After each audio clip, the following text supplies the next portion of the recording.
All right, new arrival, 1979 14.6. This is such a fun little car. It's like the precursor to the Porsche Boxster.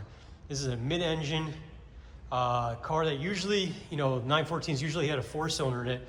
However, from 1970 to 1972, you could get it with a 6-cylinder motor.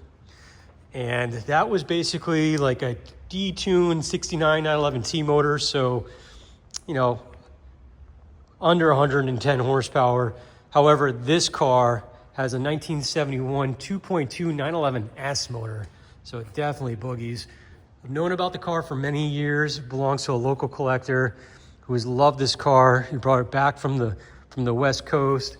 As you can see, it's got the specific 914.6 14-inch Fuchs. I got some great service history on it, plus a little maintenance booklet and the COA.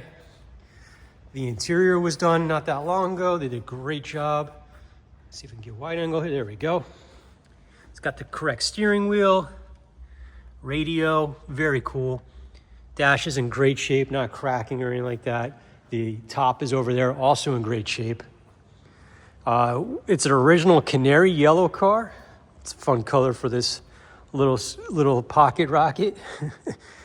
Hellhole looks good. You don't see any rust. That's a common thing on these cars. But again, it's a 1970 914.6 Canary yellow.